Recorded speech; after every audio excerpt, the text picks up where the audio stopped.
नमस्कार, G capital में आपका स्वागत है।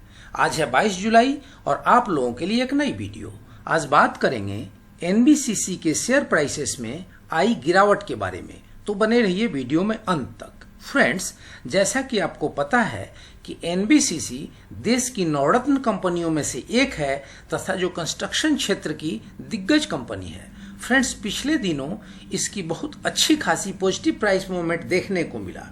मार्च से लेकर जुलाई तक इसने अपने निवेशकों को 100% तक का रिटर्न दिया, किंतु पीछे लगातार 6 ट्रेडिंग सेशन की गिरावट के बाद मात्र 3 ट्रेडिंग सेशन में ही इसमें तेजी रह पाई और फिर अब पिछले 2 ट्रेडिंग सेशन से यह डाउन ट्रेंड दिखा रहा है। तो आखिर इस गिरावट के कारण क्या है, इसकी तात्कालिक रेसिस्टेंस लेवल क्या है और इसकी तात्कालिक सपोर्ट क्या है, इसका टारगेट क्या है, इत्यादि बातों को जानने से पहले इसके रिटर्न की स्थिति को जान लेना जरूरी होता है। तो सबसे पहले अगर इसके रिटर्न की स्थिति को देखें तो आप यहाँ देखेंगे कि इसने एक दिन में 2.52% का निगेटिव रिटर्न दिया है और वहीं अगर एक वीक की बात करें तो एक वीक में इसने अपने निवेशकों को 6.40% का पॉजिटिव रिटर्न दिया है।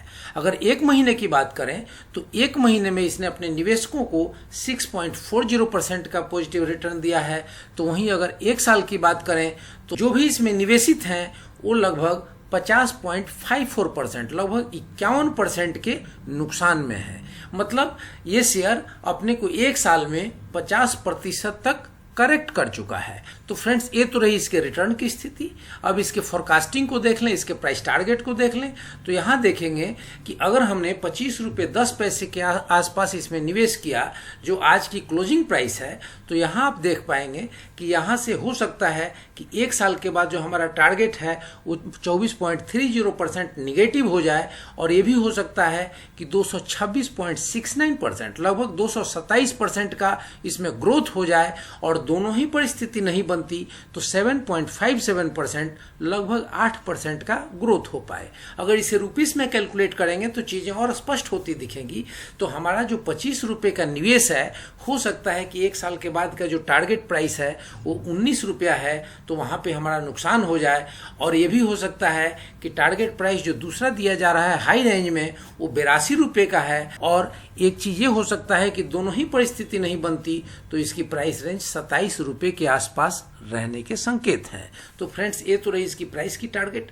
लेकिन बहुत बड़े दिग्गज संजीव हसीन जी का कहना है कि दिवाली तक इसकी प्राइसेस लगभग 40 से 45 रुपये तक होनी चाहिए। तो फ्रेंड्स, ये रहा इसकी टारगेट। फ्रेंड्स, अब इसके कारोबार की स्थिति को एनएसई की वेबसाइट पर अगर देख लिया जाए तो यहाँ आप देखेंगे कि इसमें जो ऑर्डर बुक देख करके ये लग रहा है कि बाइंग क्वांटिटी बहुत थोड़ी सी ही है, 324 शेयर्स के आसपास, लेकिन बनी हुई है। और सेलिंग क्वांटिटी चाहे प्राइस में कमजोरी रही या गिरावट रही, लेकिन सेलिंग क्वांटिटी नील है। अगर ट्रेडेड वॉल्यूम की बात करें तो क्वांटिटी ट्रेडेड बहुत ह्यूज हुई है जो लगातार इसमें चल रहा है। 1,07,48,925 शेयर की इसमें ट्रेडिंग होती है और 36,93,169 शेयर की इसमें डिलीवरी होती है। परसेंटेज ऑफ डिलीवरी लगभग 34% से थोड़ा अधिक है, 34.36% है। तो फ्रेंड्स, इसके ऑर्डर बुक और इसकी टोटल ट्रेड सेटअप को देख करके ये लग रहा है कि प्राइस में तात्कालिक कमजोरी है, लेकिन निवेशक कहीं ना कहीं लंबे समय में इसमें बुलिशनेस देख रहे हैं। तो इसमें जो तात्कालिक कमजोरी है, इसकी वजहों को अगर टटोला जाए, इसकी वजहों को अगर तलाशा जाए तो कुछ चीजें निकल के आ रही हैं। अगर बिजनेस स्टैंडर्ड की बात माने तो बिजनेस स्टैंडर्ड कह रहा है कि सबसे पहले इसमें जो पहला कारण बन रहा है वो ये है कि कोविड-19 की वजह से मजदूरों के कमी के कारण प्रोजेक्ट को पूरा करने में दिक्कतें आ रही हैं, जिसकी वजह से प्रोजेक्ट डिले हो रहा है और उसकी प्रॉफिट मार्जिन कम होती जा रही है। Weak margin, muted piece of real estate monetisation, की ओवरहैंग्स। अब इसमें और क्या कहना है कि दूसरा कारण यह है कि बने हुए प्रोजेक्ट के फ्लैट्स के बिकने की रफ्तार इसलिए कम हो गई है कि कोविड-19 की वजह से बाजार में सुस्ती आ गई है।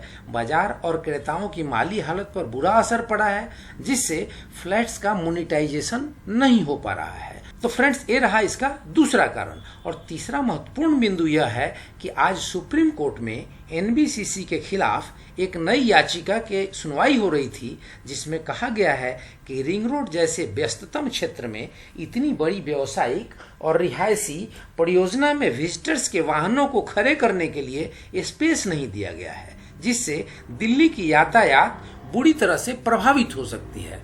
तो इस बिंदु पर आज सुप्रीम कोर्ट में सुनवाई चल रहा था।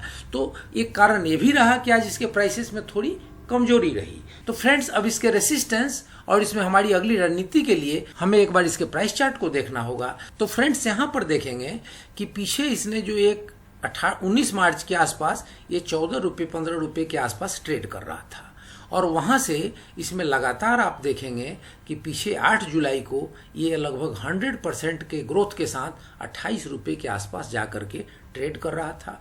वहां से इसमें लगातार एक बिकवाली का प्रेशर है, एक मुनाफा बुकिंग का प्रेशर है, और इसके लिए जो रेजिस्टेंस था ये गया तो जरूर था 28 रुपये पर, लेकिन उस दिन जो इसके 200 दिनों के ईएमए की वैल्यू निकल के आ रही थी 28 रुपये 92 पैसे, लगभग 29 रुपये, तो ये उसका रेजिस्टेंस लेवल था और ये उसको क्रॉस नहीं कर पाया। उसके दूसरे दिन भी इसने कोशिश की थी, और दूसरे दिन जो इसकी कोशिश थी वो 28 रुपये 35 पैसे तक जाकर के रुक गई, और फिर से वहां से प्राइस में रिवर्सल आ गया। मुनाफा बुकिंग इतनी जोरदार हुई कि अपने 100 दिनों के ईएमए को तोड़कर और 50 डेज के ईएमए पे आके सपोर्ट पाया।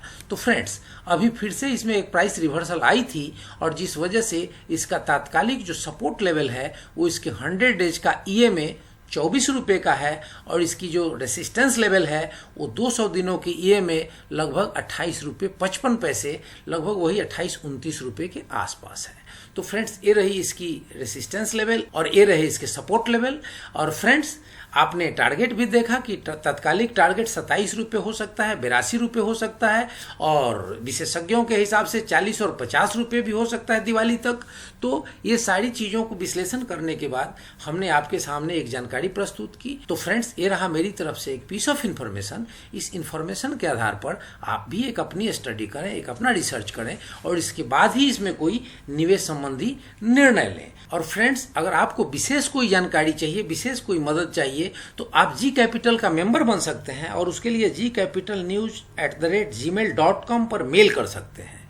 और वीडियो आपको अगर अच्छी लगी हो तो लाइक शेयर सब्सक्राइब करें, और बेल आइकन बटन प्रेस करना ना भूलें, ताकि ऐसी इंफॉर्मेटिव वीडियो सबसे पहले आप तक पहुंचे।